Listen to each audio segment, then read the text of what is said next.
mhlambe babengezwe malikhuluma ngoba akakutshela umuntu ukuthi ilanga lasifundisa ukuthi ilanga lasifundisa ukuthi mina nje futhi ngikhulile impela umuntu ebengeke ngihlale naye izizalukwazi ezinye njengoma uMaduma lo wayigane umvangeli udladle kuphakameni uMaduma wayekangixoxela ukuthi ilanga lalibafundisa ngokudla ilanga lalibafundisa uthi nje ngelinye ilanga wethabo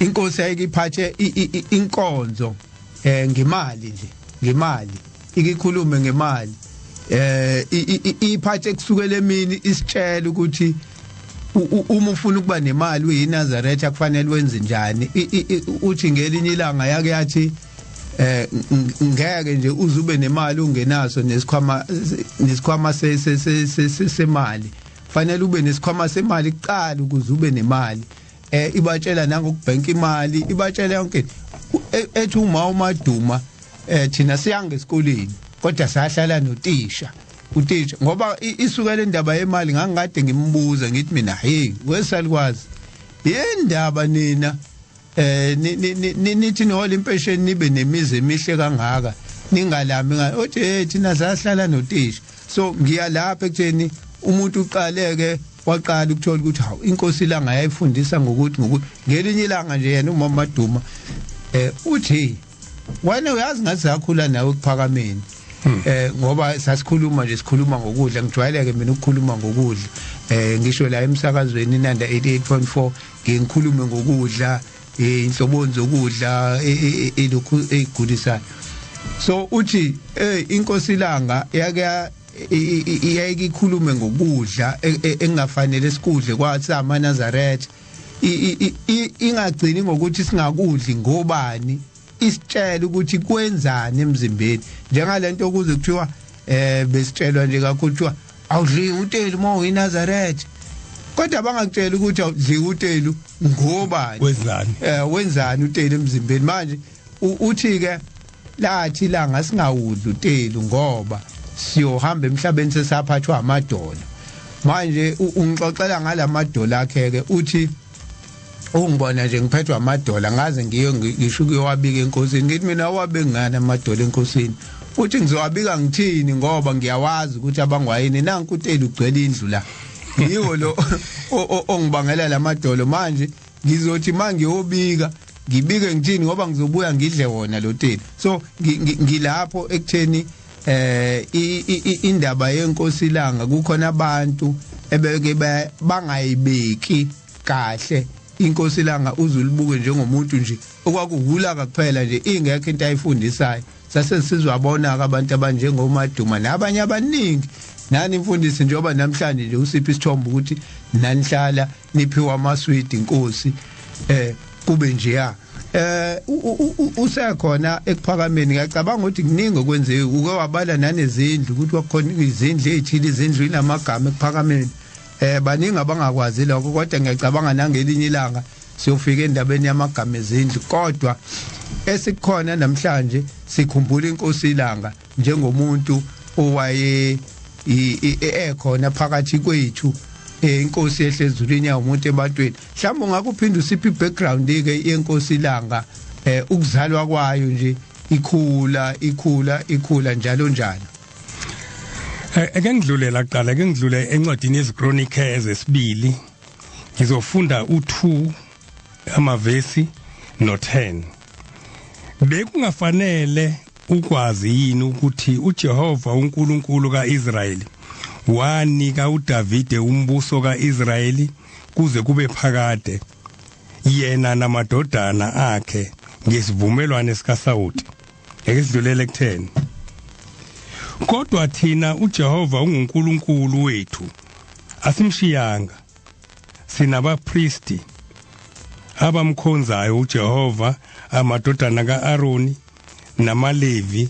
emsebenzini yabo ngicabanga ukuthi mangifunda lencwadi nje ngizozama ukucacisa ukuthi masikhuluma ngenkosi ilanga sikhuluma ngohamenyezelwa engakafiki emhlabeni ithi inkosi ilanga ngolunye usuku umiqala indaba yayo yokuthi ifika kanjani emhlabeni.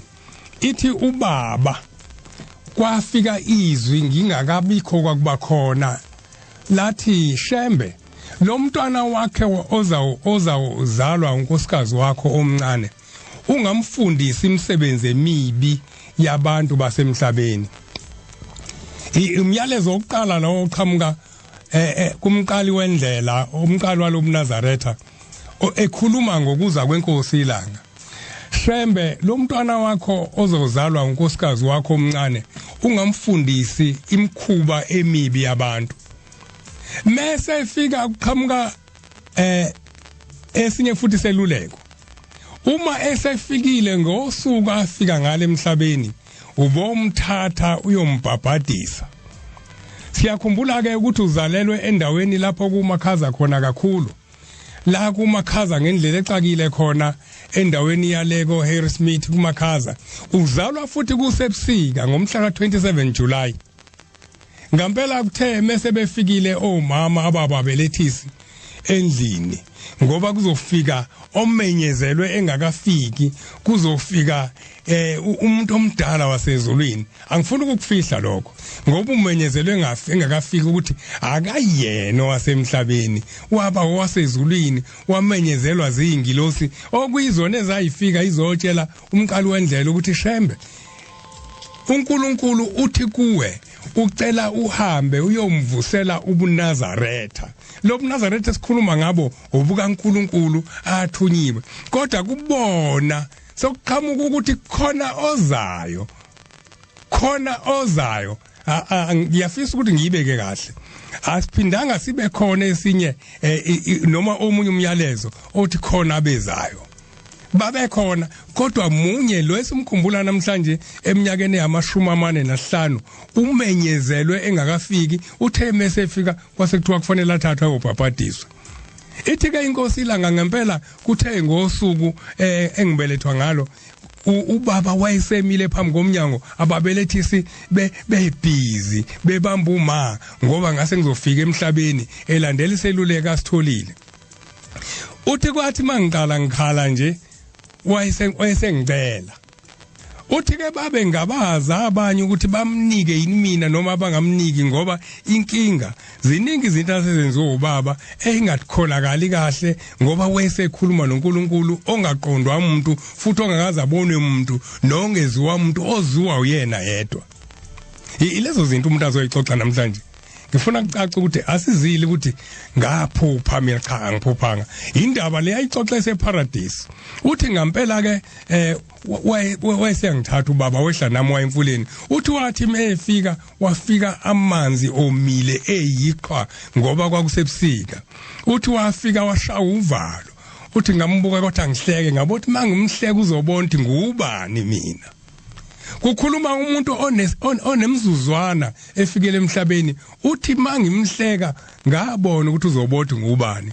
Uthi kutheke mesefika la emfuleni uthi weseqala zitshe uthi weseliqala zitshe wesiyalithola weseyawuphihliza ungqoqwana wawulele phezulu kwamanzi eshunqa weseyangena phakathi. Uthi utheme ngena uthi weseyangibuka wangibuka ukuthi ngambotho novalo uthi ngambuka kodwa uthi ngaphinda kodwa ngumhleke. Uthi ngabothi mangumhleka kuzokwenzeka isimangaliso ngoba uzobotha ngubani. Uthi wayesengifaka emanzini okuqala wangifaka okwesibili wangifaka okwesithathu wayesekhuphuka nami ebuyele ekhaya. Uthi ke mebuyela nami ekhaya uthi ngakhula ke. Uthi emveni kwaloko ukukhula kwethu ngoba ubaba wayeseqalile ekhuluma noNkulunkulu eseqalile enza izinto athunywa ukuthi azenze. Uthi wayengasasikhumbuli nokuthi sikhona sabatwana uthi isikhathi esiningi wayesekhuluma indaba kaNkulunkulu noNkulunkulu ayikhuluma naye. Uthi kwadlula iminyakana uthi cishe ukuthi kwakuminyaka yo1912 uthi lapho sesikhulile khona uthi engasekho ubaba uthi isikhathi engasekho ubaba uthi sase sixoshiwe eplazini sakhe eduze komgwaqo uthi ilanga laliphelela kuthina imvula zayiphelela kuthina sihlale ematendeni. Uthi ke sasihlala lapho uthi kuze kuyoshona ilanga sihleli lapho. Uthi kwakudla kwangese kahle uthi lapho sasigqoka ikhumba uthi sasigqoka amabheshwana sasiwagqoka sasingalazi ibhluka. uthi kodwa kwathi kuleyo mnyaka wo1912 futhi kwaqhamuka amadoda eqhamuka siwabuka eza ngomgwaqo uthi azafika ngene ekhaya lamadoda uthi athe mefika wasibazi labantu akubona nabala endaweni uthi ke bathe mebefika labantu basebethi cha sinilandile mndeni kaShembe ithe inkosi uthi asesidideke ukuthi ubaba useyinkosi ithe inkosi uyithe inceku asinilande siye nani la ikhona uthi bayafika labantu uthi saqala ngaleso sikhathi ugqoka